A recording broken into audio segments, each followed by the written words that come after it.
नानारत्ननिबद्धमूलपिटप श्रीयुक्तवृन्दावने राधाकृष्णमहर्निशं प्रभजतौ. Good evening, everyone. Hare Krishna. All glories to Srila Prabhupada. All glories to the Sankirtan movement of Sri Chaitanya Mahaprabhu. And all glories to the assembled devotees here this evening on the East Coast of Canada and the United States. It's 8 o'clock. And from all of our members around the world that are joining us this evening for this discussion and reading of the Caitanya-caritāmṛta from Prabhupada's unedited books that he originally produced while he was personally present with us in this world from up till 1977. And of course, the Association of the Pure Devotee personally was a great opportunity for some of us to experience. But even so, more important is the association of him in his transcendental literatures. And as we read on, as we read on in the diaries of Srila Prabhupada, we're seeing that he was very much focused on selling the Bhagavatams that he brought from India to America to proliferate the message of Lord Chaitanya through his books. So he set the example personally of how he wanted the mission to be spread by doing it himself. And at the same time, he was constantly working diligently, reaching out to people. A lot of his work was letters, receiving letters, giving letters, a lot different than today's technology, which allows us to reach people online, through email delivery and through social media. We can contact people at a very high rate, providing we develop that understanding of how to do it. For example, with the Prabhupada Disciples Association, the posts that we're putting up on Facebook, it gives you the number of views when you post it as it clocks along day after day. For example, I put up a post yesterday on centralization of the mission and the changing of the books, and then a quote from Prabhupada. Within one day, we've had 2,600 views of just that one post. So what's happening is we're proliferating this truth, the mechanism of truth using social media, and we're up to over 40,000 views a month. 40,000. So Prabhupada didn't have this capacity because it didn't exist, but nonetheless, his efforts for spreading Krishna consciousness were very focused, deliberate, and he spent a lot of hard work doing it. And we're going to carry on with the reading of his diary, which I'm finding very revealing of his level of effort, and also what should be our level of effort following in his footsteps. It's not a part-time. Some people are by circumstance in a situation where they have to maintain a job or have other responsibilities that don't enable them to be focused on spreading Prabhupada's message, his pure message. But for any of us that are able to devote more time, we should look at Prabhupada's example of how he utilized his time in a focused manner to spread the mission of his guru. So here we are. This is the matchless gifts, I guess. Yeah. The beginning. So very, very revealing. Remember, we've been reading about Prabhupada coming on the boat, getting off the boat on September 19th, going to Butler, Pennsylvania. Now he's made his way back to New York City, and we read about him getting his room was burglarized or robbed. His tape recorder, his typewriter, and his book bag were stolen. Within days, Prabhupada moves to a loft at 94 Bowery, which he shares with Paul Murray. While he's obligated to give a month's notice at his present location, he changes the venue of his classes on April 1st and travels downtown for each meeting. So this particular section, I'll show you here. These are the actual, if you can see that, these are the actual highlights of the month. And I think it's a very good insight for us to read off the items that he's listed in these highlights, especially for those that are new, that have never seen them or don't have this book available for themselves, that this class gives you an opportunity to learn about Prabhupada's personality, his characteristics, his determination, his drive in pushing on the movement in the early days when he barely had anything, hardly any facility. So it's extraordinary. So it says in the January highlights, the books, the 19th, 2 sets of books taken back from Paragon Book Gallery. So it appears that he put some books into the gallery, and then over a period of time, some are selling and some are coming back. Vinkat, have you got the page here by chance? You can show everyone. On the 20th, this is all related to books now. On the 20th, he sends a letter to Chandrasekhar, asked him to send 1 set of Bhagavatams to Sri Padma Pat Singhani. On the 24th, a letter to Felix Moro with Srimad Bhagavatam literature. On the 25th, a letter from Mrs. Sally Agarwal intimating that she is taking my book to her new residence. So these were the people in Pennsylvania. 1 set of books taken by Mrs. Molopsky. She promises to pay on Thursday, the 27th, January 27th, 1966. On the 26th of January, 1 set of books sold at the Universalist Church of the Divine Fraternity, Central Park West at 76th Street, New York. On the 29th, Mr. Cohen has taken away 1 set of books on approval. 2 sets of books received back from Paragon Book Gallery. Now, in terms of classes and kirtans, Prabhupada mentions on the 25th in his diary, decided to purchase 1 tape recorder, lectures delivered in the studio on the test of spiritual realization. It means no more any artificial demand for the body and mind. So he gives a brief summary here of the kind of talk he was going to give. On the 26th, on the 29th, Gita meeting at studio at 4 p.m. So Prabhupada was staying at one place and then going to another location for the studio where he would give talks.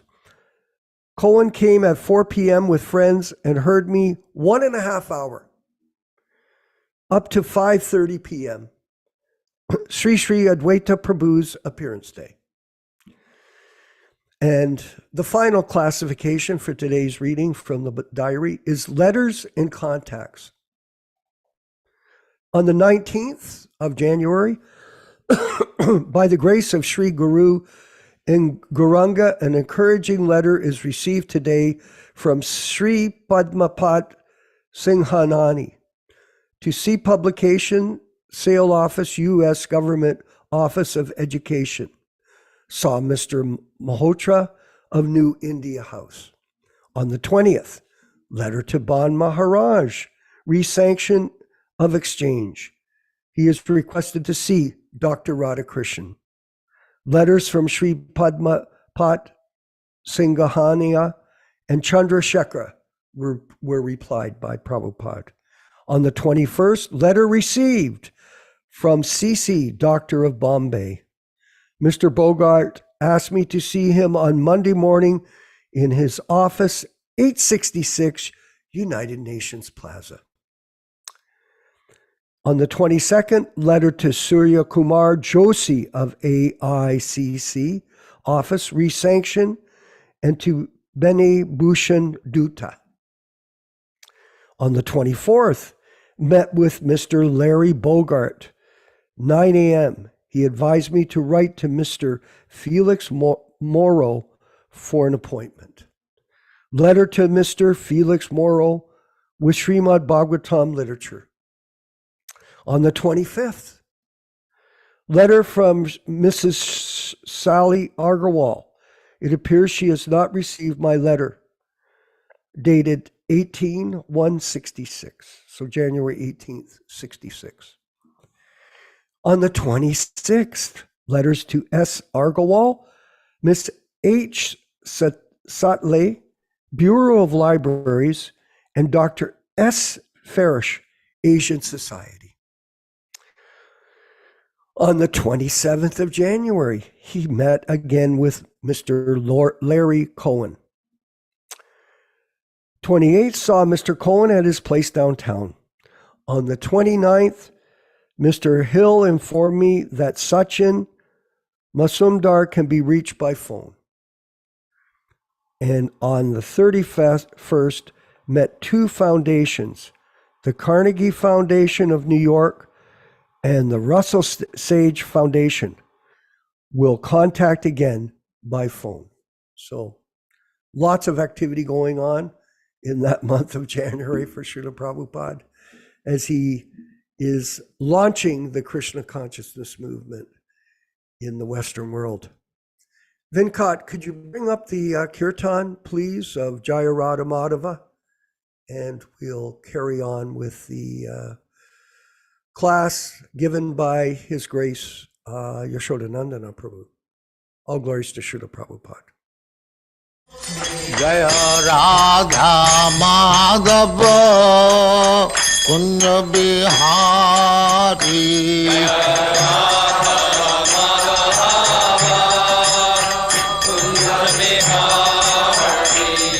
Jaya Radha Madhava Kunja Bihari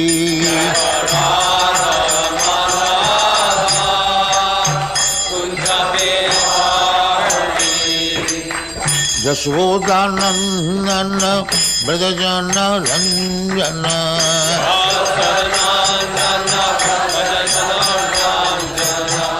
Yaśodā-nandana Brajana Ranjana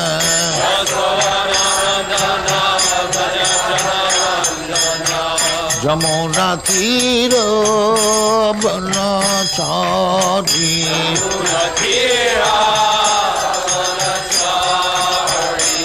Jamuna Tira Banachari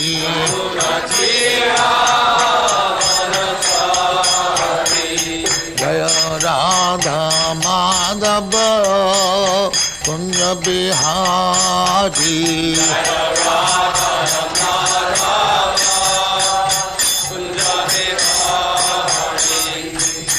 Gopijana Vallabha Girivaradhari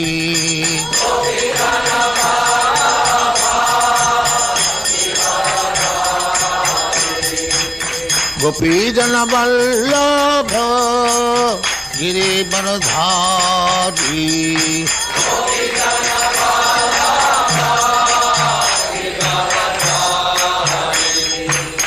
Yaśodā-nandana Dāsa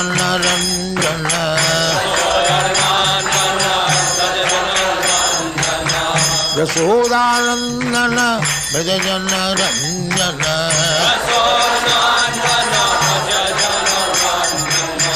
Yamuna Tira Banachari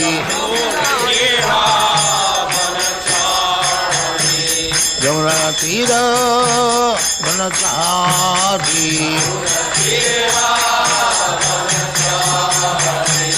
Jaya Radha Madhava Kunda Bihari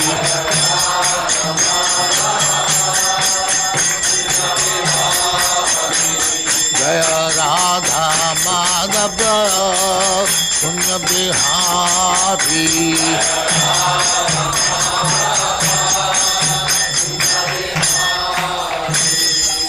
Jaya Muspat Paramahansa Parivrajagacārya Sattare Srismad Bhaktivedanta Saraswati Goswami Prabhupāda ki Jai Ananta Koti Vaishnava ki Jai Namacārya Sri Haridas Thakur ki Jai Prem se kaho Sri Krishna Caitanya Prabhu Nityananda Sri Advaita Gadadhar Sivasadi Gaur Bhaktivinoda ki Jai Sri Sri Radha Krishna Mokh Gopinath Sam Khand Radha Khand Giri Govardhan ki Jai Vrindavan Dham ki Jai Navadvip Dham ki Jai Ganga Mai ki Jai Jamuna Mai ki Jai Guru Dwarka Dham ki Jai Swami Bhaktivedanta ki Jai All glories to their Summit. All glories to their Summit. Thank you very much. All glories to you, Srila Prabhupada. Glories to you, Prabhupada.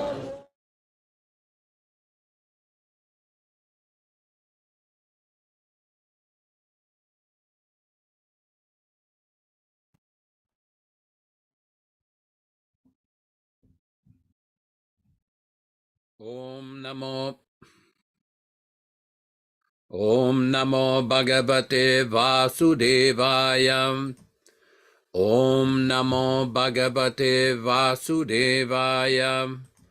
Om Namo Bhagavate Vasudevaya. Narayana Skrityam Naram Cheva Narottamam Devim Saraswatim Vyasam Tato Jayam Mudirayet.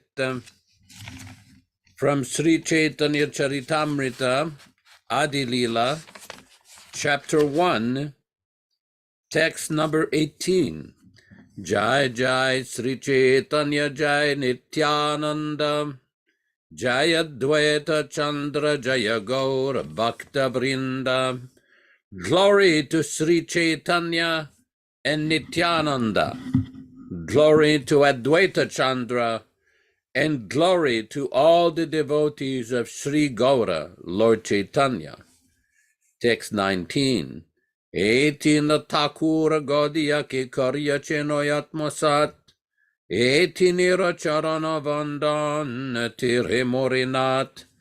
These three deities of Vrindavana, Madan Mohan, Govinda, and Gopinatha, have absorbed the heart and soul of the Gaudiya Vaishnavas, followers of Lord Chaitanya. I worship their lotus feet, for they are the lords of my heart. Text 20. Grante Rarambi Kari Mangala Charana Guru Vaishnava Bhagavanti Nerasmarana. In the beginning of this narration, simply by remembering the spiritual master, the devotees of the Lord, and the personality of Godhead, I've invoked their benedictions. Text 21. Tinirasmaraneyai vigna vinashana anayaseyai nijavanchita purana Such remembrance destroys all difficulties and very easily enables one to fulfill his own desires. Text number 22. Semangala charanoi trivida prakar vastu nirdesha shiravada namaskara. The invocation involves three processes: defining the objective, offering benedictions, and offering obeisances. Welcome everybody to this reading of Sri Caitanya-caritāmṛta. We will be reading from the original non-adulterated version, the 1974 version. We are reading from Adi Lila, chapter number 2, text number 68. All synonyms, translations, and purports by His Divine Grace A.C. Bhaktivedanta Swami Prabhupāda, Founder-Ācārya of the International Society for Krishna Consciousness, also known as the Krishna Consciousness Movement. Text 68. Sabaya Vatera Kori Samanya Lakshan Tar Madhya Krishna Chandrera Kori Loganan. Sabha, all, Avatera, of the incarnations, Kari, making, Samanya, general, Lakshana, symptoms, Tara, of them, Madhya, in the middle, Krishna Chandrera, of Lord Sri Krishna, Karila, did, Ganana, counting. Translation. The Bhagavatam describes the symptoms and deeds of the incarnations in general and counts Sri Krishna among them. Text 69. Tabe Sutta Gosai Manipai Bhadabai Jaraje Lakshantaha Karila Nischai. Tabe, then, Sutta Gosai, Sutta Goswami, Mane, in the mind, Pana, obtaining, Bada, great, Bhaya, fear, Yar, of whom, Ye, which, Lakshana, symptoms, Taha, that, Karila, he made, Nishchaya, certainly. Translation. This made Sutta Goswami greatly apprehensive. Therefore, he distinguished each incarnation by its specific symptoms. Text 70. Avatara Sabha Purushera Kala Amsha Swayam Bhagavan Krishna Sarva Avatamsha. Avatara, the incarnations, Sabha, all, Purushera, of the Purusha avatars, Kala, parts of plenary portions, Amsha, plenary portions, Swayam, himself, Bhagavan, the Supreme Personality of Godhead, Krishna, Lord Krishna, Sarva, of all, Avatamsa, crest. Translation. All the incarnations of Godhead are plenary portions or parts of the plenary portions of the Purusha avatars. But the primeval Lord is Sri Krishna. He is the Supreme Personality of Godhead, the fountainhead of all incarnations. Text 71. Purva pakshe kahe tumara bhalta vyakyan Paravhyoma Narayana Swayam Bhagavan. Purva paksha, opposing side, kahe, says, tumara, your, bhala, nice, ta, certainly, vyakyan, exposition, paravyoma, situated in the spiritual sky, Narayana, Lord Narayana, Swayam, himself, Bhagavan, the Supreme Personality of Godhead. Translation. An opponent may say, this is your interpretation, but actually the Supreme Lord is Narayana, who is in the transcendental realm. Text 72. Teno asi Krishna rupi kareno yavatar, arta shloke deki kiara vichar. Tenha he Narayana asi coming, Krishna rupe, in the form of Lord Krishna. Karena makes, avatara incarnation, this artha meaning, shloke in the verse, deki I see, ki what, are other, vichara consideration. Translation: he, Narayana, incarnates as Lord Krishna. This is the meaning of the verse as I see it. There is no need for further consideration. Text 73. Tara kahe kene tara kutarka numan, shastra viruddhartha kabu nahaya praman. Tare, to him, kahe, one says, kene, why, kara, you make, kutarka, of a fallacious argument, anumana, conjecture, shastra viruddha, contrary to scripture, artha, a meaning, kabu, at any time, na, not, hoy, is, pramana. Translation: to such a misguided interpreter, we may reply, why should you suggest such fallacious logic? An interpretation is never accepted as evidence if it opposes the principles of Scripture. Text 74. Anuvadam anuktvatu navidheyam udirayet nahi alabdas padam kinchit kutrachit pratitishtati.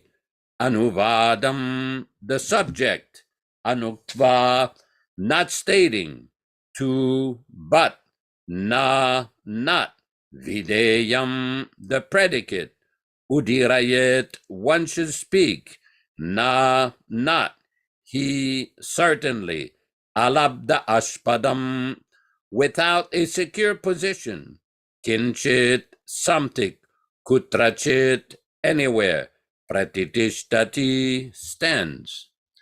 Translation: one should not state a predicate before its subject, for it cannot thus stand without proper support.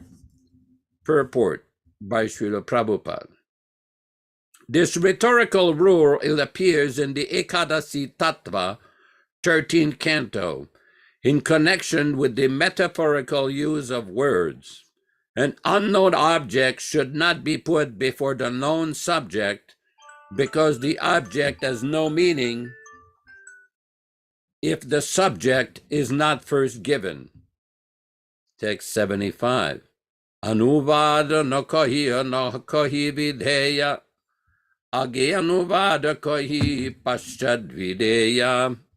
Anuvada, the subject, nakahiya, not, saying, na, not, kahi, I say, videya, the predicate, age, first, anuvada, the subject, kahi, I say, paschat, afterwards, videya, the predicate. Translation: if I do not state a subject, I do not state a predicate. First I speak the former, and then I speak the latter. Text 76. Videya koye tare jivastu agnyata, anuvada kahitare jehaya agnyata.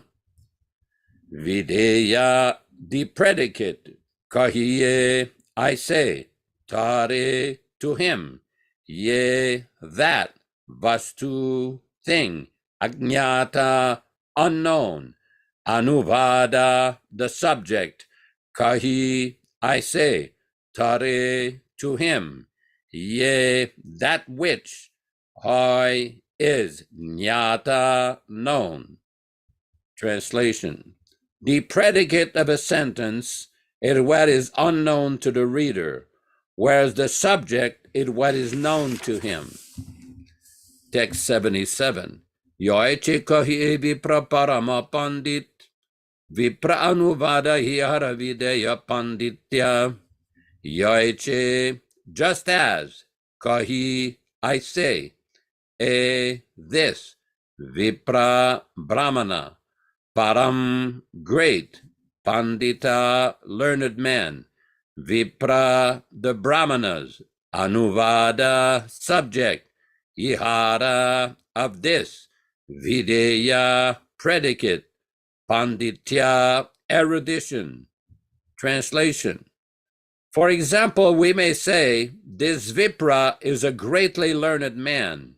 In this sentence, the Vipra is the subject, and the predicate is his erudition.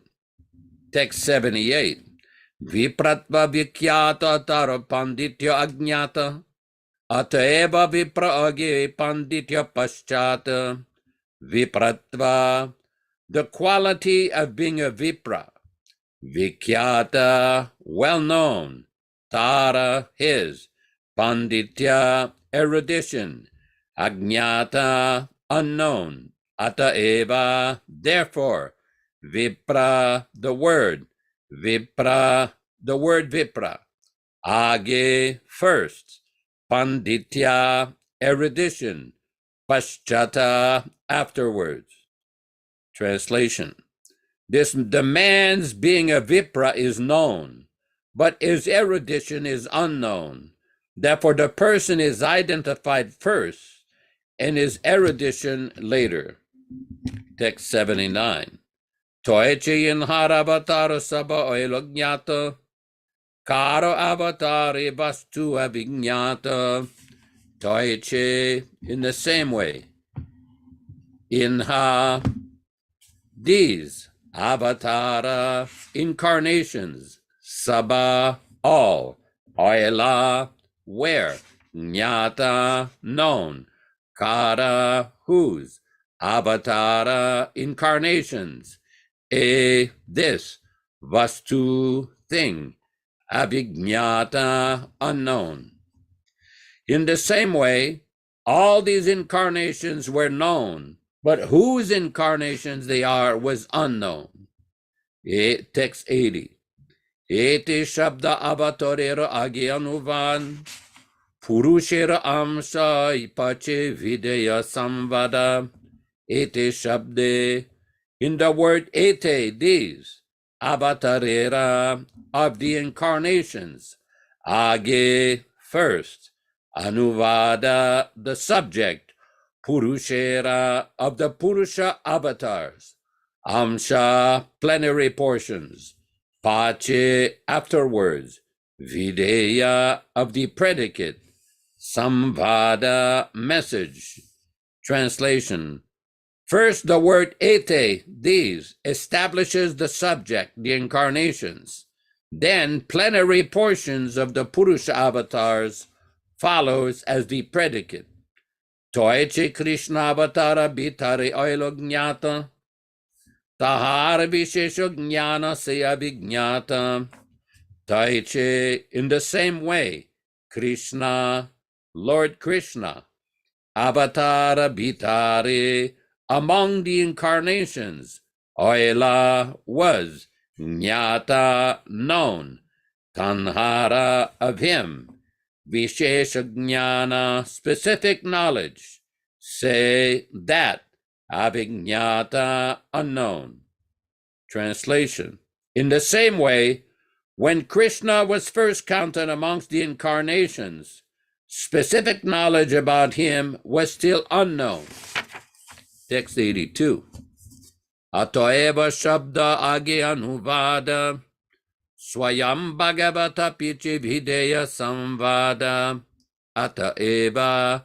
Therefore, Krishna Shabda, the word Krishna, Age, first, Anuvada, the subject, Swayam Bhagavata, being himself the Supreme Personality of Godhead, Piche, afterwards, Videya, of the predicate, Samvada, the message. Therefore, first the word Krishna appears as the subject, followed by the predicate, describing him as the original personality of Godhead. Text 83. Krishnera swayam bhagavata iloela sadhya, swayam bhagavanera krishnatva elas bhadya. Krishnera, of Lord Krishna, swayam bhagavata, the quality of being himself, the supreme personality of Godhead. Iha, this, oela, was, sadhya, to be established, swayam bhagavanera, of the supreme personality of Godhead, krishnatva, the quality of being Lord Krishna, oela, was, bhadya, obligatory. Translation. This establishes that Sri Krishna is the original personality of Godhead. The original personality of Godhead is therefore necessarily Krishna. Text 84. Krishna yadiyam soeta amshi narayana, tabevi parita oeta sutera vachana. Krishna, Lord Krishna, yadi, if, amsha, plenary portion, oeta, where, amshi, the source of all expansions, Narayana, Lord Narayana, tabe, then, viparita, the reverse, oeta, would have been, sutera, of Suta Goswami, vachana, the statement. Had Krishna been the plenary portion and Narayana the primeval Lord, the statement of Suta Goswami would have been reversed. Text 85. Narayana amchiye swayam bhagavan, tenha Sri Krishna eche karila vyakyan. Narayana, Lord Narayana, amshi, the source of all incarnation, ye, who, swayam bhagavan, himself, the supreme personality of Godhead, tenha, he, Sri Krishna, Lord Krishna, oeche, in such a way, karita, would have made, vyakhyana, explanation. Thus he would have said, Narayana, the source of all incarnations, is the original personality of Godhead. He has appeared as Sri Krishna. Text 86. Brahm pramada vipralesha karana patava, arshavignya vakya nahi dosha esaba. Brahma, mistakes. Pramada, illusion. Vipralipsa, cheating.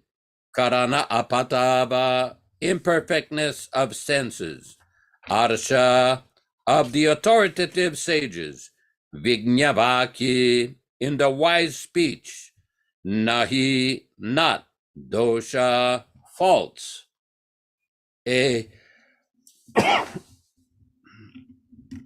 These, Sabha, all. Translation. Mistakes, illusions, cheating, and defective perception do not occur in the saying of the authoritative sages. Purport by Srila Prabhupada. Srimad Bhagavatam has listed the avatars, the plenary expansions of the Purusha, and Lord Krishna appears among them. But the Bhagavatam further explains Lord Krishna's specific position as the Supreme Personality of Godhead. Since Lord Krishna is the original personality of Godhead, reason and argument establish that his position is always supreme. Had Krishna been a plenary expansion of Narayana, the original verse would have been differently composed. Indeed, its order would have been reversed. But there cannot be mistakes, illusion, cheating, or imperfect perception in the words of liberated sages.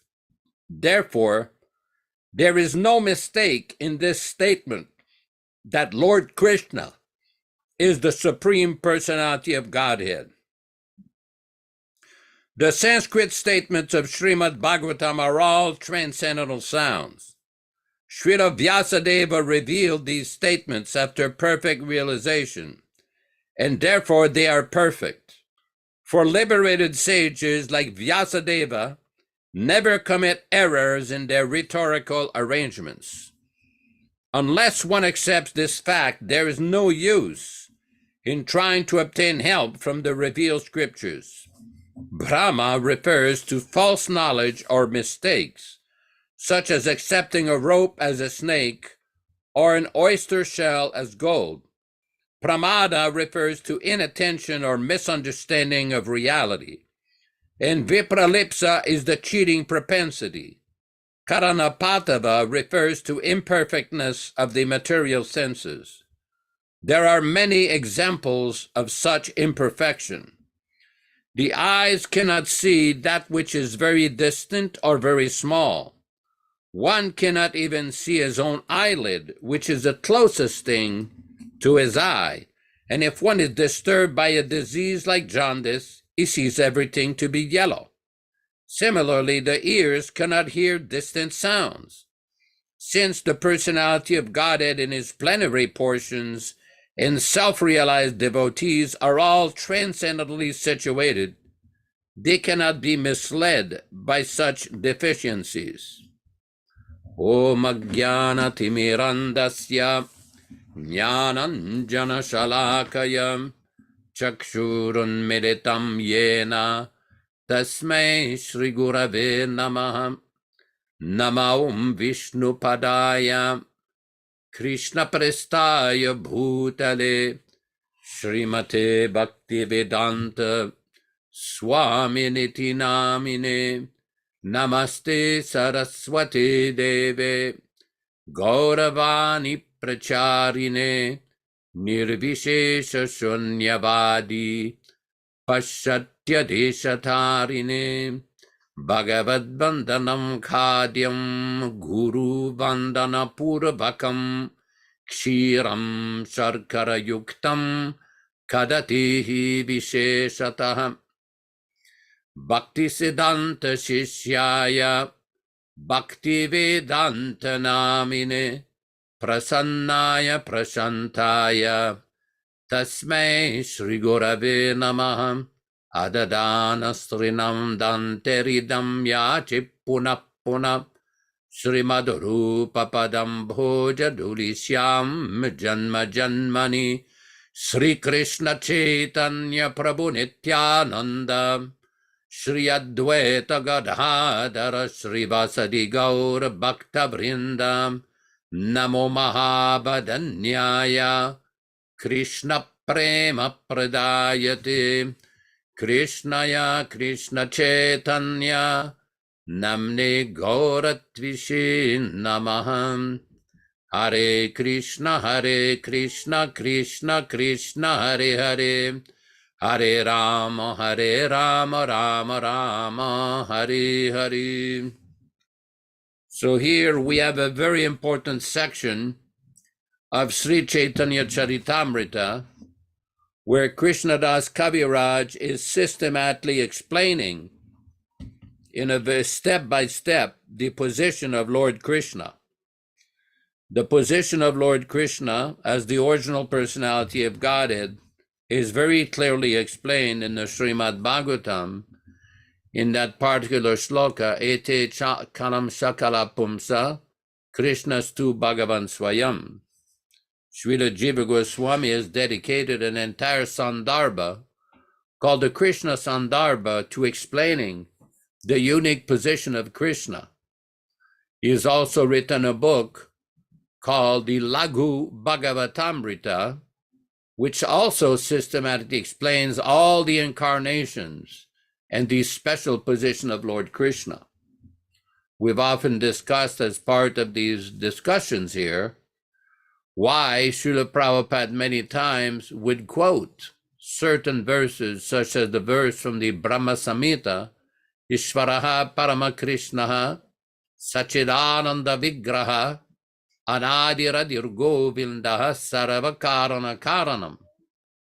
Many times in various lectures, Srila Prabhupada would quote Bhagavad Gita, chapter 7, text 7, explaining where Lord Krishna clearly says, Mattaha parataram nanyat kinchidasti nananjaya. There is no truth superior to me. Krishna himself establishes his position. Also, we see in the 10th chapter of Bhagavad Gita, in the 8th verse, our Lord Krishna explained, Aham sarvasya prabhavo mattah sarvam pravartate iti matva bhajante man buddha bhava samanvitaha. That I am the source of everything material and spiritual. Everything emanates from me. And in so many other places in the Srimad Bhagavatam, this is also clearly explained. But there's still some misunderstanding of some individuals who think that Lord Narayana is the personality of Godhead, the original, and Krishna is just an incarnation. We see in the Srimad Bhagavatam, in the story of Lord Krishna, called the Brahma Vimohana Lila, where Krishna stole all the cows and all the cowherd boys, and Brahma was bewildered. And when Lord Brahma came to his senses, he glorified Lord Krishna. So this is very important, because there's a very important verse in that description of Lord Brahma, Narayana Angam, that Lord Brahma himself, that Lord Narayana is your Angam, is your part, is your portion. Now, we have often discussed the North Indian Vaishnava Sampradayas, the Gaudiya Sampradaya, the Vallabhacharya Sampradaya, and the Nimbarka Sampradaya, all accept this position of Krishnastu Bhagavan Swayam. The two South Indian Sampradayas, the Madhva Sampradaya and the Sri Vaishnava Ramanuja Sampradaya, they are of the opinion that Lord Narayana is the original personality of Godhead. But we see here the conclusion that Krishnadas Kaviraj is explaining. He's explaining things in a very, very detailed way. Very detailed way. Verse, point by point, everything is systematically explained. So we see that Srimad Bhagavatam is explained, and the pastimes of Lord Krishna are explained by all the great acharyas. When Srila Prabhupada was translating Srimad Bhagavatam, he had a very large Sanskrit book, which basically had 18 or 20 commentaries on the Srimad Bhagavatam from various acharyas, many great Vaishnava acharyas, including the commentary of Sridhar Swami, the original commentator on Srimad Bhagavatam, Jiva Goswami's commentary. He had the commentary of Sanatan Goswami, Rupa Goswami's commentaries, the commentary of Madhvacharya, and the commentary of one Acharya in the Madhva Sampradaya. He had a commentary of one Ramanuja follower. He had the commentary of various great personalities. And all these personalities accept the unique position of Lord Krishna. So it's very important for devotees to understand these points and to study this very carefully, very carefully. At this point in the class, I wanted to read something from Bhagavad Gita, chapter 9, text number 12. There was some discussion on the WhatsApp Prabhupada Disciples Association, where one devotee from Malaysia very nicely quoted this particular purport in chapter 9, text number 12 on page 462. This refers to the verse Mogasha Moga Karmano Moga Jnana Vichetasaha Rakshashim Asurim Cheva Prakritim Mohinim Shritaha. Translation by His Divine Grace Srila Prabhupada. Those who are thus bewildered and attracted by demonic and atheistic views, in that deluded condition, those who are thus bewildered are attracted. In that deluded condition, their hopes for liberation, their fruitive activities, and their culture of knowledge are all defeated. Purport. There are many devotees who assume themselves to be in Krishna consciousness and devotional service, but at heart do not accept the Supreme Personality of Godhead, Krishna, as the absolute truth. For them, the fruit of devotional service going back to Godhead will never be tasted.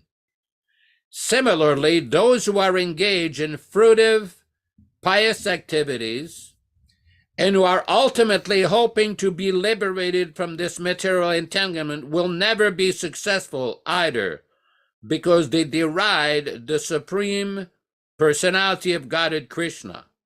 In other words, persons who mock Krishna are to be understood to be demonic or atheistic. As described in the 7th chapter of Bhagavad Gita, such demonic miscreants never surrender to Krishna. Therefore, their mental speculations to arrive at the absolute truth bring them to the false conclusion that the ordinary living entity and Krishna are one and the same. With such a false conviction, they think that the body of any human being is now simply covered by material nature, and that as soon as one is liberated from this material body, there is no difference between God and himself. This attempt to become one with Krishna will be baffled because of delusion. Such atheistic and demoniac cultivation of spiritual knowledge is always futile. That is the indication of this verse. For such persons, cultivation of the knowledge in the Vedic literature, like the Vedanta Sutra and the Upanishad, is always baffled. So this is a very important point. As I saw in the 1980s, one prominent movement of the former movement that we belong to wrote one poetry that I always battle with doubts whether Krishna Lila is mythology, unquote. Well, here it's pretty conclusive that if somebody thinks that Krishna is mythology or unreal, that this is an atheistic mentality. If somebody claims to be a devotee of Krishna or claims to be following the bhakti path or the bhakti marga or the bhakti panta, then he cannot be under the illusion that Krishna's activities are simply mythology. That is foolishness. Prabhupada says here, at heart, they do not accept the Supreme Personality of Godhead, Krishna, as the absolute truth.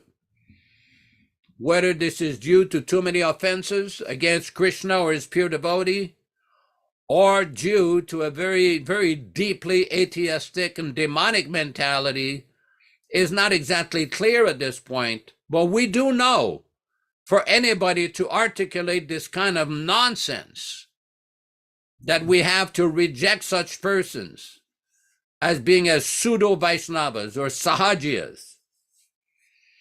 There are many people who do not accept the position of Krishna.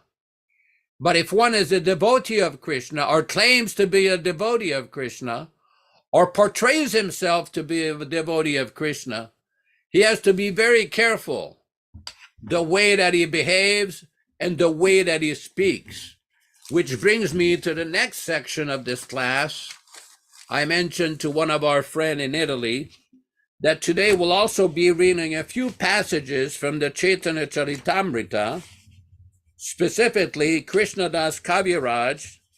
This is basically in Adi Lila, chapter 5, text 205.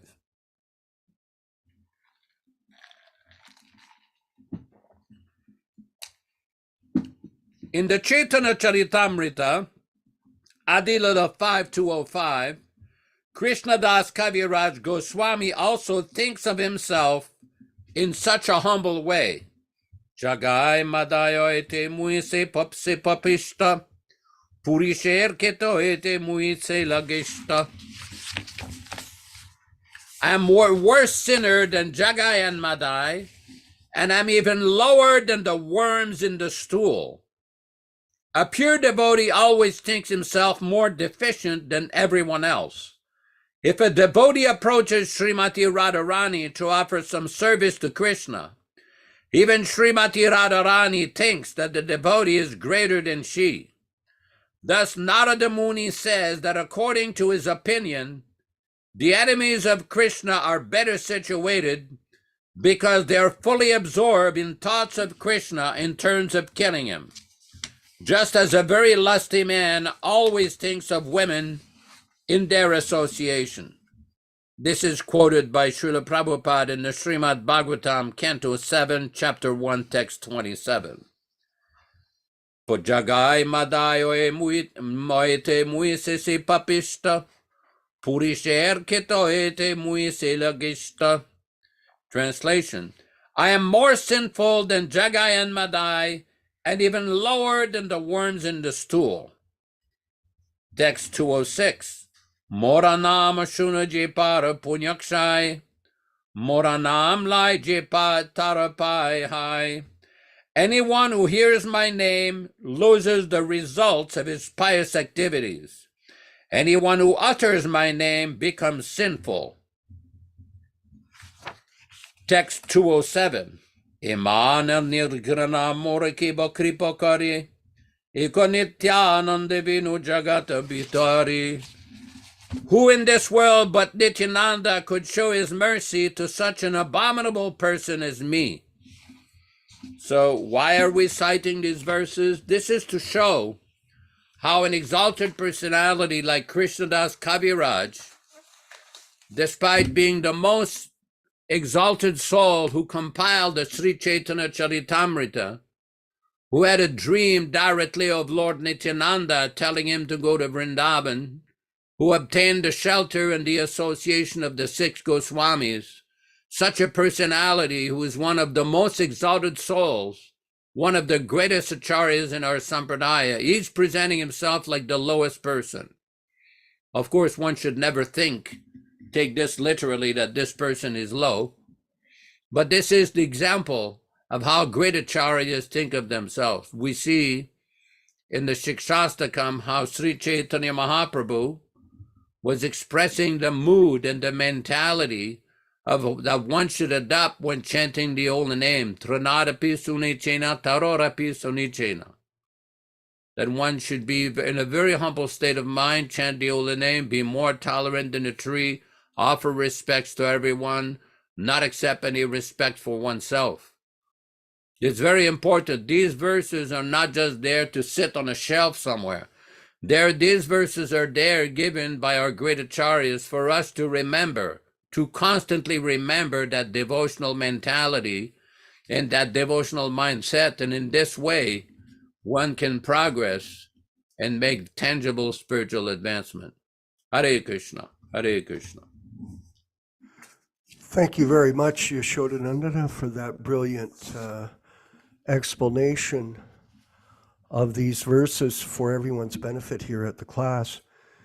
And I wanted to refer back to the reading that you did where people, Prabhupada's referring to people doubting the existence of God, despite the fact that they might claim to be great academics. I had practical experience myself of dealing with the head of the Department of Vaishnava Studies at the University of Toronto, Dr. Joseph O'Connell. Lost your sound. Who met Prabhupada a few times when he came to Toronto, and Hare he Krishna, also Hare invited Krishna. Ban Maharaj, Prabhupada's godbrother, to visit Toronto. But the point was that when I was speaking to him one day, he made a comment. We were at the Balaram, we were at the Gaur Purnima celebrations in Mayapur. And it was late in the evening. If you recall, remember we used to go down to the river and take bath at midnight and celebrate that festival. And of all people I met at the river was Joseph O'Connell. Like it was a shock. And so we greeted each other at the river. You know, I had no idea he was in India. He was on sabbatical.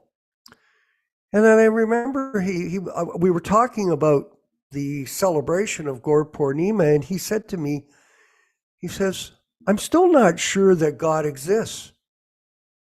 I thought, how could you say that? Like, you're a professor of Vaishnava studies. You're lecturing on the history of Lord Chaitanya at the university, but you're not sure if God really exists.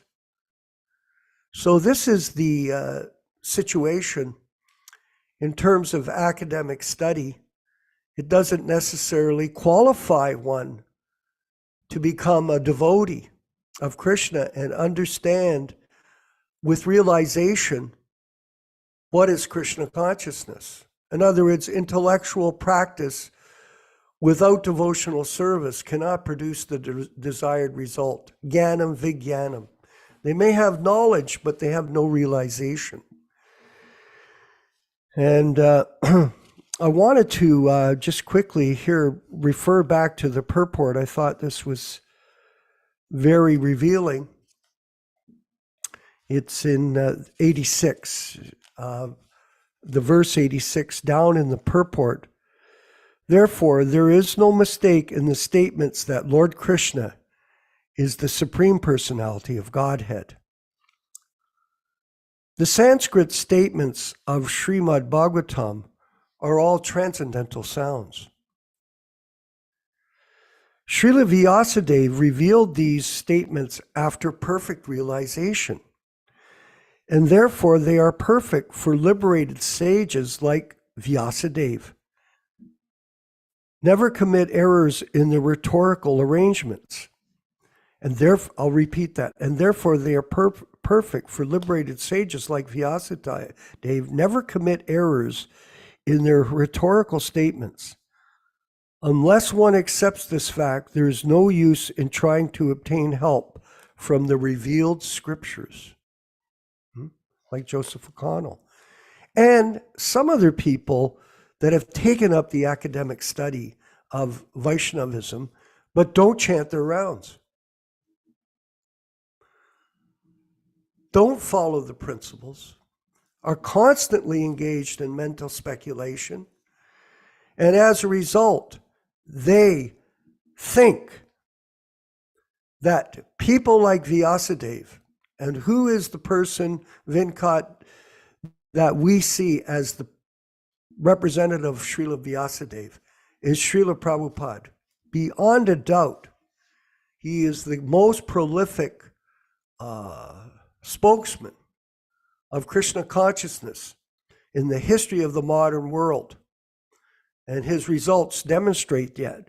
Yet, some people think that he commits errors. If you recall, and Venkat, maybe you could bring this up for us, some information from various people that you've studied about how they see Prabhupada interpreting the scriptures in a mundane manner.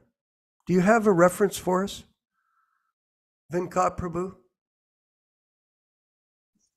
Yeah, are you referring to the, there's various scholars, what they write? Whoever you choose. Yeah, there are scholars that have gone, they study the bhashyas, they have the PhDs, and yet they think that Prabhupada exaggerated his statements about landing on the moon, or that he just spoke scripture with a dictaphone and he didn't really write it, and then the people edit it.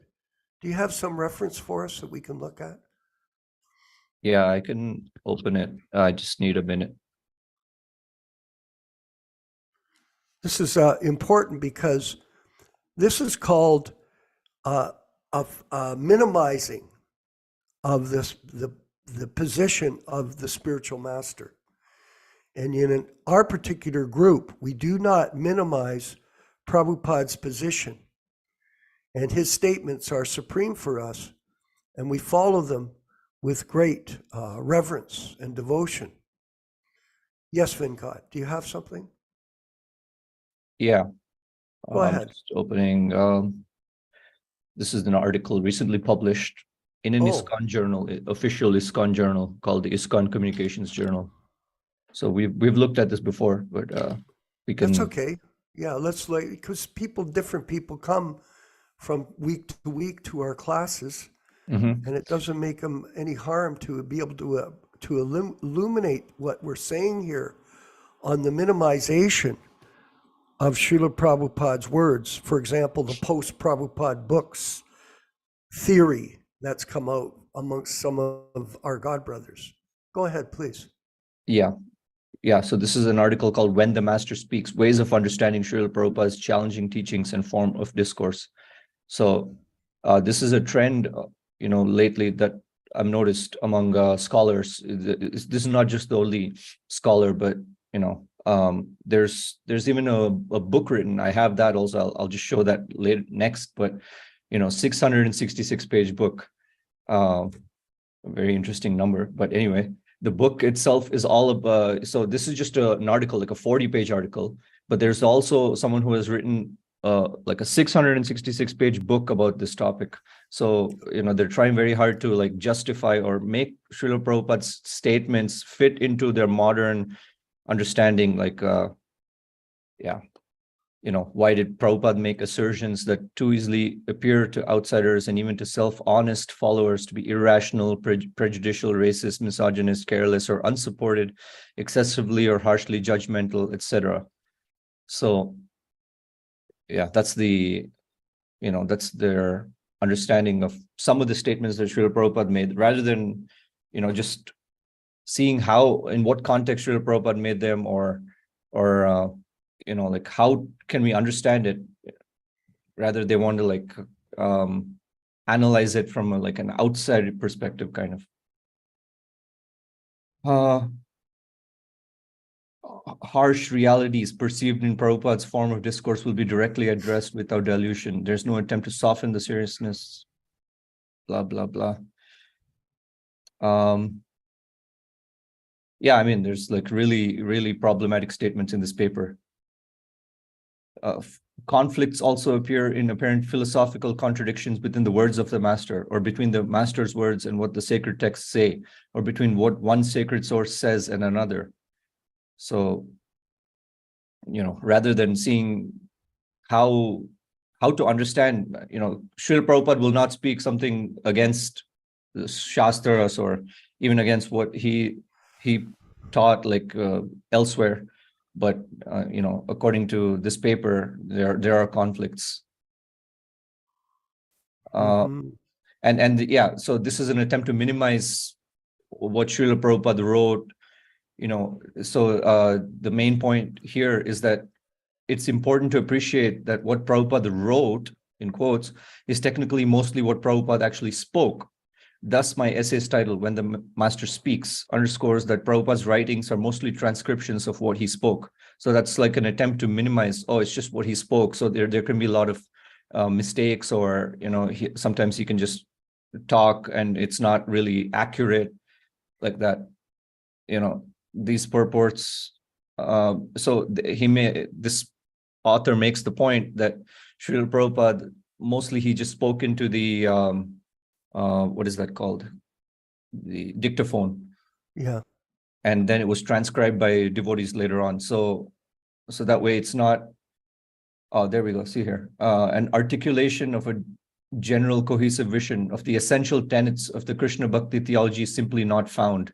I mean, that's just so offensive to even say that Srila Prabhupada did not give us a general cohesive vision of the essential tenets of Krishna Bhakti theology. Not found. That's the conclusion of this author. Prabhupada's writings, which were exegetically faithful and nuanced, are essentially commentarial. I mean, I don't know if we can fully understand, fully grasp what this author is trying to say, but it's very insulting, it's very offensive. It's just essentially commentarial, yeah. Yes.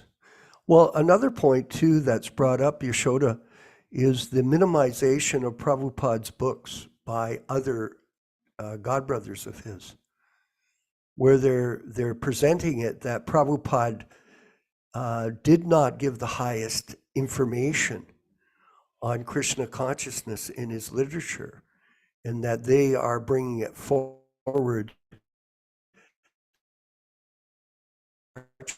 and enticing people to become members of their group based on the principle that they're giving a higher truth. Now, for all of us, and I thought you very articulately explained how Prabhupada used all of the different books in his translation, all the different literatures to concisely summarize the conclusions of the Vedas for his, specifically for his Western disciples at the time, to give us an understanding in a succinct manner, or a specific manner, to help us understand a very great subject. You know, like, as you know, Prabhu, it is a phenomenal science of Krishna consciousness. There are millions of verses describing the glories of Krishna. And in this particular case, Prabhupada has so beautifully, our Guru has so beautifully summarized everything for absolute best opportunity for going back to Godhead in one lifetime. But somehow or other, it's minimized. Yaśodā, could you comment, please, on these? Well, this is a issues very that we're important seeing point, here in this because if one does discussion? not have, if one does not have faith in the position of the Acharya, why is a person claiming to be a follower or a disciple of the Acharya? The basic fundamental principle of accepting an Acharya is to accept his instruction. One has to accept the Acharya.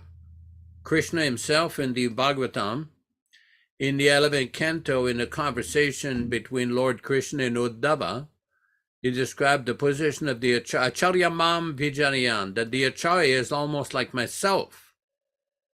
Na avamina karichet, one should never neglect the Acharya.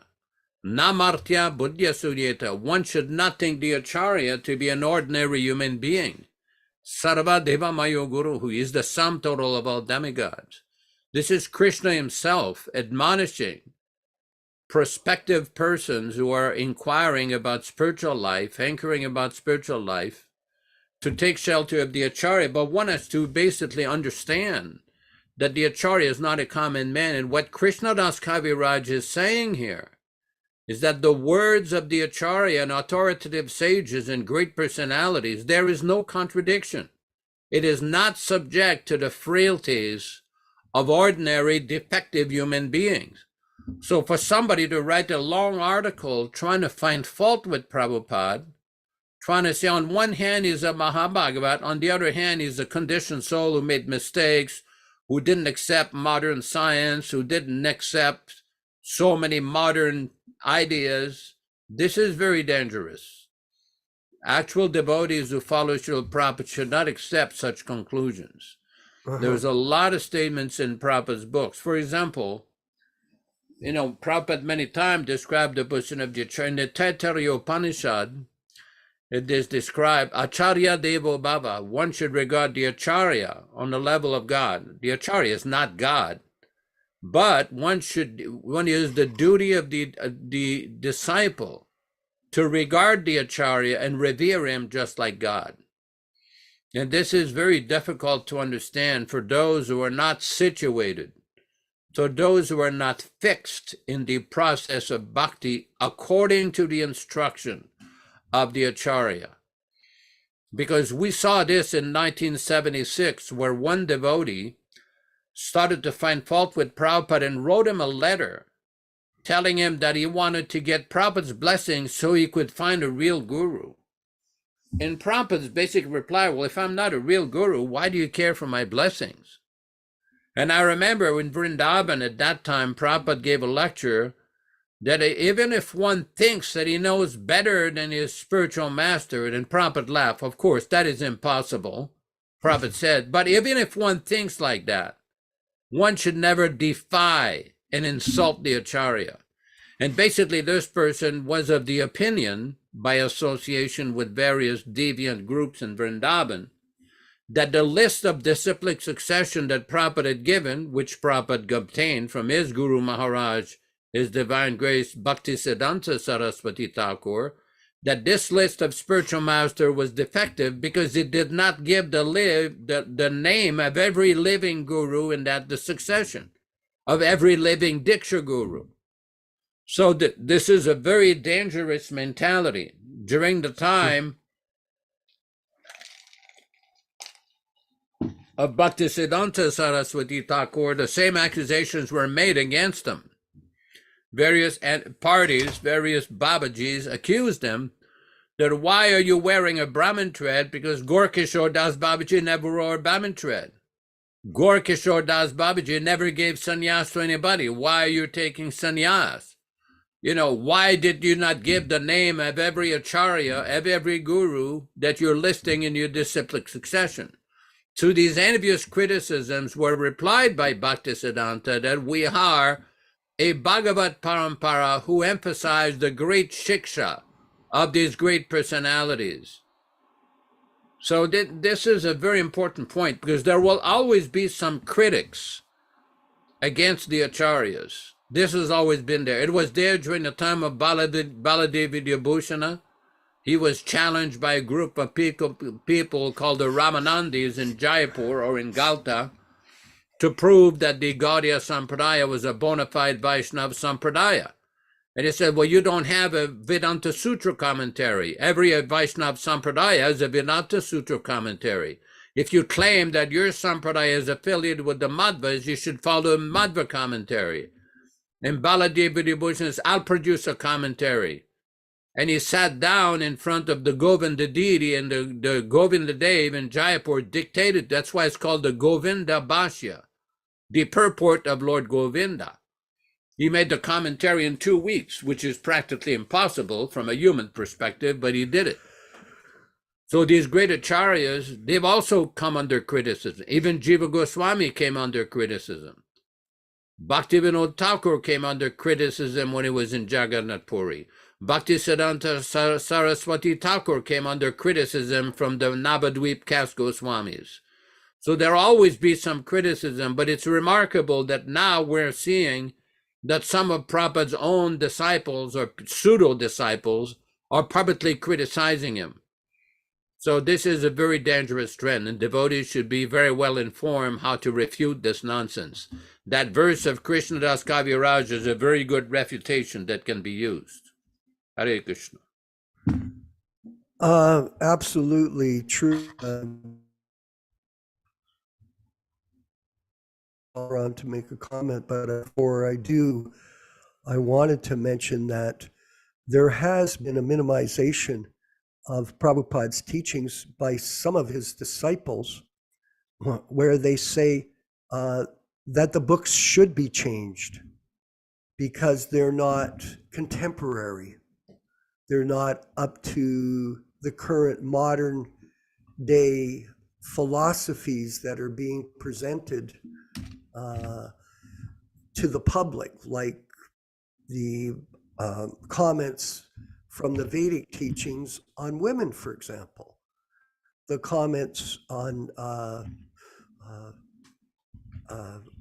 transgenderism or gayism, the comments that are made on the different aspects of modern life that are being accepted now. And if you say anything against these trends, you're condemned. And instead of the Vaishnavas that Prabhupada brought as disciples trying to explain the truth of the matter to people in general, because these are eternal truths of knowledge, they're compromising these teachings. And there therefore came in this idea of post-Prabhupada books. What does that really mean? That means that the books that Prabhupada left us weren't relevant to this day and age, and the post-Prabhupada books, the books that different disciples are writing are more relevant now, and they are better understanding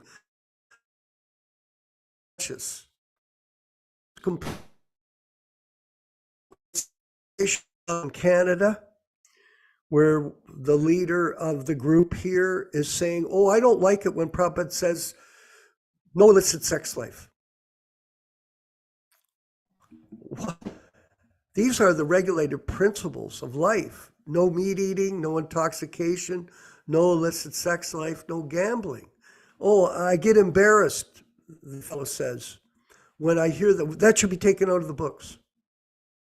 So this kind of editing and change of the books is going on with the current leadership of the former movement that we were members of, much against Prabhupada's teachings. Balaram in Australia, you're quite familiar with Devamrita down there, who was the one that wrote this in his tragic Vyas Puja offering in 2002, and he still lives by it.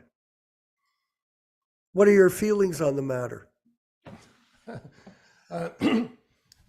Well, Prabhu, I probably couldn't use this forum to discuss my feelings in full. Let's put it that way. Yes, no, thank you. Yeah, I'd prefer not to even mention the name of the black snake. But what comes to mind is anusudhyave, envy. Yes. I mean, Krishna says to Arjuna in the beginning of the 9th chapter, 9.1, anusudhyave, I'm explaining this most confidential knowledge to you because you are never envious of me. So we can see, I think that, all classes of people, I mean, we've got the impersonalists, we've got the materialists. In Yaśodā-nandana Prabhu's reading, we're seeing the different types of non-devotees, you might say. The gross materialists, the pseudo-spiritualists, all seeking after some sort of liberation.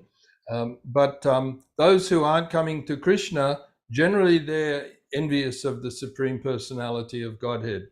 And as far as devotees, when we say devotees, those who are trying to be on the devotional path, it's very easy for them to be misled if they're not hearing properly from the spiritual master. There is I'm not sure of the actual reference, but there is the Vedic verse, which is Tad Vijñātam Sagrum Eva Bhikaschet Samit Panishrotim Brahmanishtam. It's that in order to learn the transcendental science, one must approach a spiritual master, bona fide spiritual master, who is coming in the line of disciplic succession, who has heard the truth, and who is fixed in Brahmanishta, in the knowledge of Brahman. So that's Srila Prabhupada. I mean, I always remember that when I was first interested or coming to Krishna consciousness, Srila Prabhupada's description of the Supreme Lord was amazing. He used the word personality. I'd never heard that before. Krishna, or God, is the Supreme Personality of Godhead. So in that statement, Prabhupada included everything. I don't know from my studies, I don't know whether that was mentioned by previous acharyas, but that was the first time that I'd heard that. Krishna is the Supreme Personality of Godhead. And I was just thinking in the early reading of the Caitanya-caritāmṛta that Yaśodā-nandana Prabhu was doing so nicely there by Krishna Das Kaviraj, we were also hearing the perfect grammatical explanation of subject and predicate. So, and that's how Srila Prabhupada always presented the subject and then the explanation or the purport or the predicate to the subject. So Krishna, the Supreme Personality of Godhead, and that established a for myself personally, that established a totally different concept of who we were approaching, who we were trying to worship. Krishna is the Supreme Personality of God. I'd never heard that explained before in that particular way. So that knowledge that we're getting from Srila Prabhupada is perfect knowledge. And the second verse in chapter 9, Rajavidya Rajguyam Pavitram Idam Uttamam Pravyaksham Avagamam Damyam Susukum Kartam Avyayam. Krishna says this knowledge is the king of education, the most secret of all secrets. It is the purest knowledge, and because it gives perception of the self by realization, it is the perfection of religion. It is everlasting and joyfully performed. So these are Prabhupada's words, Prabhupada's explanations. There's nothing, I mean, how people can find fault with Prabhupada's words. This is what brought us to Krishna consciousness. And thousands, millions of people have read Srila Prabhupada's books, and yet there's some small envious sect of people. And at the moment now, the Krishna consciousness movement is divided up into, we say it's what's the word? Not a sect. There's another word describing Cult. Cult. That's the word. Well, it's not one cult. It's now dozens or hundreds of cults, because there's hundreds of cult leaders in there now, and it's becoming very, very fragmented. So the unity of the Prabhupada Disciples Association, that's what we have, and that's what we have to promote to everyone. So thank you very much for the association and the wonderful readings by Yaśodā-nandana Prabhu. Hare Krishna. Haribol. I wanted to, before we carry on with our discussion, mention that in the early years in the 70s, I know when I first saw Prabhupada in 1971 in Detroit at the airport, it was apparent to myself, even at that time, because we had been taught that the pure devotee was a transparent via medium of Krishna. So transparent via media means that Krishna takes over the body of the pure devotee and works through the medium of that person to be able to deliver the pure message of Krishna consciousness according to time and circumstance. All of you might recall, Yaśodā, that Prabhupada would like to hear his books. And he made a reference that it wasn't him delivering the books, it was Krishna speaking through him. But somehow or other people think that Prabhupada was an ordinary man. This is not the proper understanding of bhakti yoga. This is called deviation. It's a very serious deviation. And that's why this group that we're creating and building together as a team is so important to protect the future of the absolute truth coming from the pure devotee into the future. So many changes, so many differences in the current organization that he created, which is far, far away from the original instructions that Prabhupada gave us.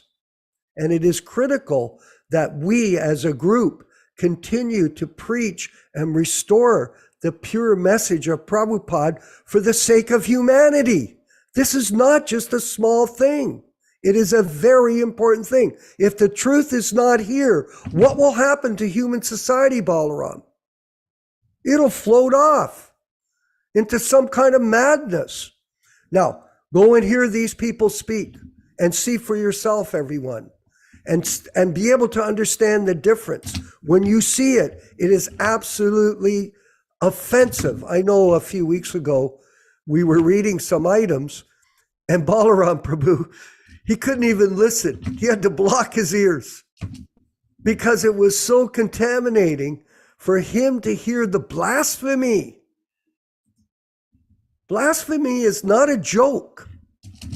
It is a very, very serious offense that destroys the creeper of the individual that blasphemes.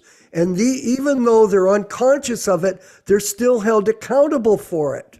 Why are they unconscious? Because their motives are not based on humble devotional service to the spiritual master. They think there's some kind of big devotee for profit, adoration, and distinction. I see that we have a friend of Incarnations, Dāsa Avatar. Prabhu, whereabouts are you located? Do you have a microphone you can speak? I'm in Australia. We've got a whole gang of beautiful devotees there. What's your experience down there with the situation there?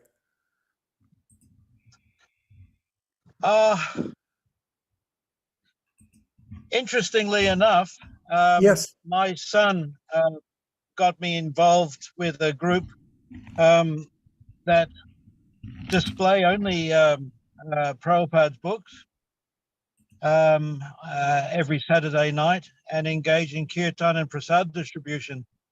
That's pretty much the extent. We're in South Australia, Adelaide. Okay.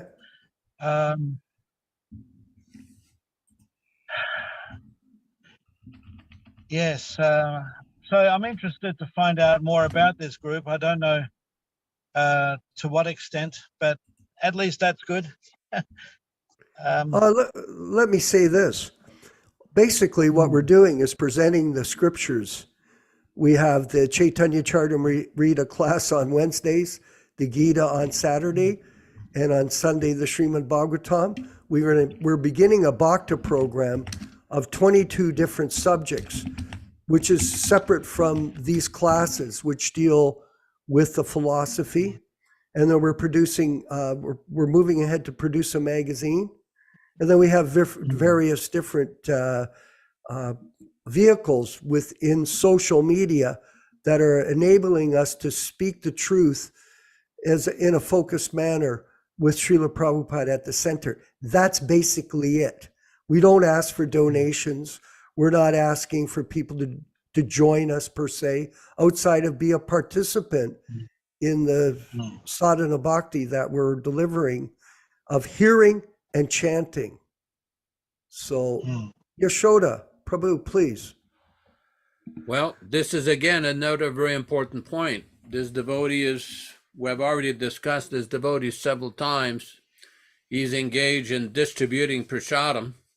Yeah. And wherever he is, he makes samosas and distributes books. And some of his associates are preaching to various devotees. It's like a transcendental virus of reinstating Srila Prabhupada in his movement. We see that many persons are trying to use the assets of the movement, the missionary assets of the movement, to promote themselves. And what we in this group are trying to do is encourage devotees to use the assets of Srila Prabhupada, his primary assets, his original books, to promote Srila Prabhupada himself, to promote his availability, to promote his presence. Just like I keep saying this point about in the beginning of Srimad Bhagavatam, Srila Prabhupada is explaining, he lives forever by his divine instructions and the follower lives with him. And I'm very fond of a quote that Prabhupada gave in 1969 on the 13th of January in a Srimad Bhagavatam class in Los Angeles, California, where Prabhupada is describing what is the position of the Acharya. And Prabhupada says, what we have heard from the spiritual master, that is living, unquote. Now, this is a very important point because there's a lot of propaganda, misleading propaganda, I should say, that people should go seek a new living guru. Well, the living guru is already here. Srila Prabhupada is still living. He's available. He's living. And anyone can hear his message, make progress in spiritual life, follow his instruction, associate with him, and in this way go back home, back to Godhead. Now, everybody is free to listen to any Vaishnava that they want to. But the point, one should seek those Vaishnavas who are emphasizing the availability and eternal presence of Srila Prabhupada. Prabhupada is always available. It's up to us to utilize our intelligence to connect with His Divine Grace, to listen to His Divine Grace. There's that well-known quote in Berkeley, California in 1975, when the reporter asked Srila Prabhupada, what will happen to the movement when you die? And Srila Prabhupada basically said, well, I will never die. I shall live from my books and you will utilize. And the devotees say, oh, Hari Bol, Hari Bol. The point is that still being followed in that society? I doubt it. That's why we have to promote that process, that system of hearing nicely from Srila Prabhupada and giving Prabhupada Association to everybody.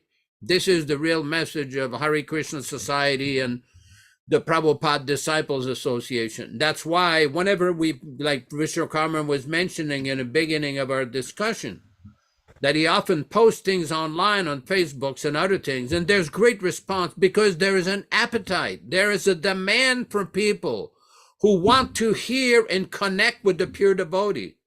It is not the business of any Vaishnava to put a toll gate between Srila Prabhupada and any new person. This is not our philosophy. Prabhupada is available to anyone, anywhere in the world, at any time. Now it is available. That's why his books were there. That's why Prabhupada many times said, my books will be the law books for the next 10,000 years. So those people who are preaching that Prabhupada books are outdated or the post-Prabhupada books era, this is nonsense. We're not going to listen and accept this nonsense. What we want is people who are convinced by Prabhupada's statement, he lives forever by his divine instruction and the follower lives with him. Hare Krishna.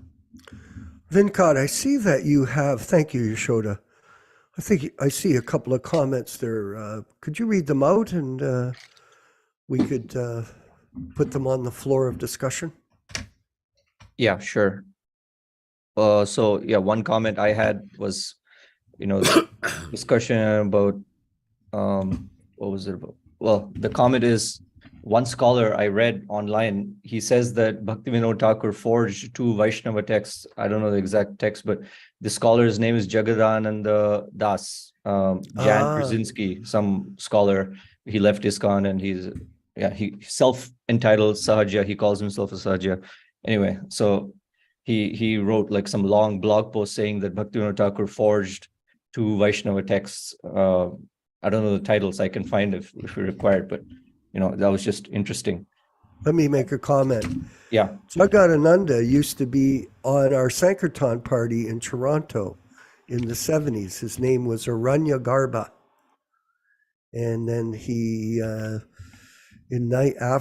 sometime in 78, I believe, Yaśodā, he took initiation. He rejected Prabhupada's initiation and became a disciple of Lalit Prasad Thakur, who was the son of Bhaktivedanta Thakur, wasn't he?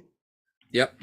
So, again, speculating, lack of faith, and completely offensive. I recently deleted him from my list of contacts online because it was futile to try to deal with him. Just like all of you may find it difficult to deal with other people that are involved in Krishna consciousness, but they have all kinds of points of view different than ours, like association with the Gaudiya Math, like the changing of the books, like the initiation of sannyas or the electing of gurus. These are real issues that create a definite difference. And this is like in the material world, there are us and them, us and them. So there is a distinction between different groups, whether you're a Republican or a Democrat or a liberal or a conservative or whatever affiliation you are. It's us and them. Balaram Prabhu, yes. Just going to say it was good that this person left Srila Prabhupada, and it's ironic that he went to another person who was a great offender as well. Yeah, it's unfortunate. I still, my heart goes out to him. You know, I had many fond years of chanting Hare Krishna on the streets with him in the early 70s. We worked hard together to try to spread the mission.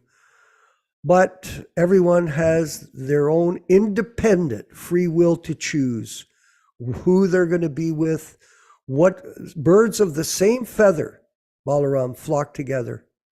So we're finding that the group of devotees that are coming with us as a team are a great association. It's absolutely fantastic. And I know that here in the Hamilton area, the people that are participating in these classes and that thank me constantly for having these classes and the opportunity to get good association. You know, it's only 3 hours, 3 times a week. And I noted here that Prabhupada would go and speak for an hour and a half at these classes, Yaśodā, in the diary today. So, you know, that's the kind of program that we're leading. And we want to thank Dāsa Avatar for coming on today and getting a taste of Krishna consciousness like it was in the early years. And we're going to keep promoting that as such. So I believe we're basically coming to the end of the discussion. Any last comments? There was a question by Okay. Prabhu. What is the significance of the word Godhead versus just using the word God? Why do we say Godhead? Yaśodā, please. I think that Prabhupada wanted to make a clear distinction that Krishna is the Supreme Lord over and above all the demigods. Because as anybody who knows, in India, this worship of demigods is very prominent. And Prabhupada, when he came to when he brought Krishna consciousness from India to the West, he was quite aware that the Western countries were not invaded by this demigod worship. They were mostly Judeo-Christian, especially in America, background. So my understanding is that he wanted to make sure that this distinct terminology was there to differentiate Krishna, God, from all the demigods. Another point is when Prabhupada started the International Society for Krishna Consciousness, somebody suggested, Prabhupada, why don't you call it the International Society for God Consciousness? Prabhupada says, no, God is Krishna. So he called it Krishna Consciousness. He made a very, very distinct terminology to emphasize the point that Krishna is the Supreme Personality of Godhead. And when we analyze, for example, when you read the Krishna book, and Prabhupada's various comments and purports there, when you look at the lectures, how many times Srila Prabhupada explains the position of Krishna over and above all the demigods, Prabhupada is constantly repeating the same point, that Krishna is the supreme, is a person, is the supreme Godhead. So it's a very important point of how Prabhupada was preaching.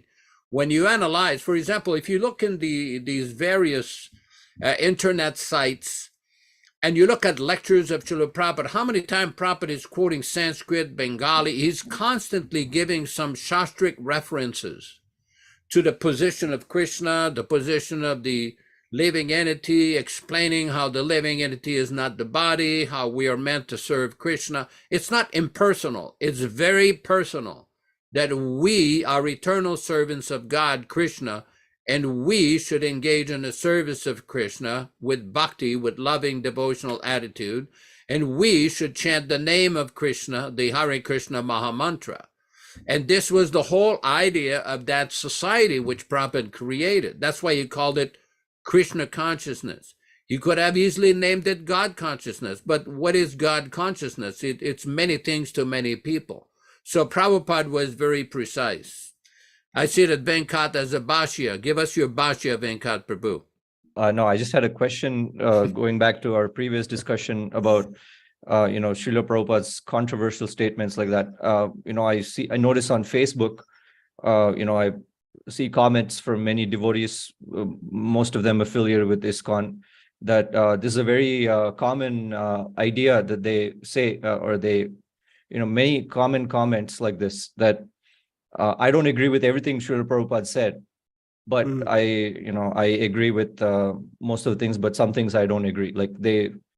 So isn't that like they think they're no better than the guru, like they know better than Srila Prabhupada, so they can pick and choose what they agree with, what they don't agree with, like that. That's a very common mindset that I've noticed, but I feel it's like very it's flawed. Insidious. I'd like to hear your comments. It's insidious, and it's very dangerous and completely off track. This is an exact science. It's not this opinion, that opinion. The reason people are like this, Venkat, is because of false ego. They think they know. You have to feel yourself humble before the spiritual master. I know when I was in Prabhupada's presence in Detroit in 71 in his room, we all felt very, very humble before him because we understood that he was the one that had delivered the Bhagavad Gita as it is to us. Now, who could say that they are as brilliant or as advanced to do that outside of Prabhupada? So this is a false ego contamination that people have. We've talked about it, where you get some knowledge and then you think you become greater than the teacher when you're not. And especially in spiritual circles, this is a disaster for them. Balaramji, in Australia, please. Yeah, just in regarding the previous question about Godhead. As Yaśodā-nandana Prabhu explained, also the demigods, but there's also, I feel that Prabhupada was also establishing Krishna's supreme position as far as the plenary expansions. We were just reading previously, they think that everything has come from Narayan, especially the Hindus. You can speak to any Hindu and they just think that Krishna incarnation is a number, in the 8, that's all. Srila Prabhupada, I think, established the absolute nature of Krishna as the head of all incarnations and the demigods as well. So he covered everything, let's say. Yeah, and just also, it could also refer to Godhead, meaning Krishna Loka, the supreme planet.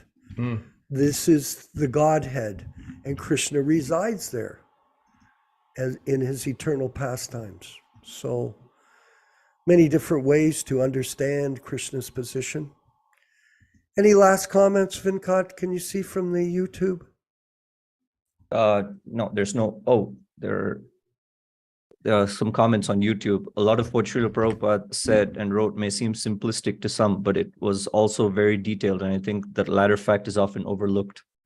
Also, one question I've heard is, where did Srila Prabhupada mention the 10,000 years golden age? I've heard that queried before. The question is about the 10,000 years golden age. Yaśodā? It's mentioned in various conversations. There was a conversation with Allen Ginsberg in which that whole topic was discussed. And Prabhupada mentioned it several times. Several times he says they had heard it somewhere in the Bhagavatam and somewhere in Shastra. I don't know exactly which Shastra he was referring to, but Prabhupada did mention that particular point several times in various conversations. specifically in a conversation with Allen Ginsberg, the famous American poet. It's also in reference to the golden era that comes with the appearance of Lord Chaitanya and the sequence of time after his disappearance, where the effects would be positively felt. And then after 10,000 years, then the Kali Yuga, even though the Kali Yuga is advancing very rapidly right now, it's going to become very, very difficult for the human beings to live on this planet as people become more and more degraded. This is what's going on. We see it ourselves, everyone. I know you do. When you look at what's going on in the media, what's going on in the pharmaceutical industry, what's going on in the political arenas, what's going on with the wars, all these different, the money situation, everybody's worried that the money banks are going to fail, there'll be no money, like that. So many different difficulties now. Can you imagine what it's going to be like when Krishna is no longer part of this world of, in the middle planetary systems called the Earth, Marchaloka? Can you imagine how bad this is going to be? That's why Prabhupada told us, try to go back in this lifetime, because this will be no place for a gentleman. No place for a gentleman. Thank you, everyone. It was a very interesting discussion this evening. I hope you enjoyed it. Vinod, if you could bring the kirtan up. This is a kirtan from the 60s. A Prabhupada chanting with the original devotees. You'll hear the way the kartals are being played, by the way, everyone. They don't really ring because the people were still learning, but they did keep time. But it's a beautiful kirtan, and it's a great opportunity for us to chant along with our spiritual master, A.C. Bhaktivedanta Swami Prabhupāda. Shri Krishna Caitanya Prabhu Nityananda Shri Advaita Gadadhar Shivāsadi Gaur Bhakta Vrinda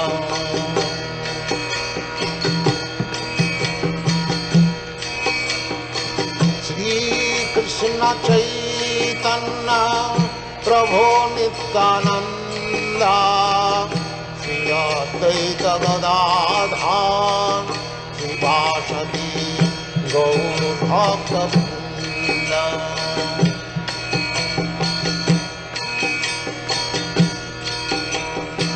Shri Krishna Caitanya Prabhu Nityananda Shri Advaita Gadadhar Shivāsadi Gaur Bhakta Vrinda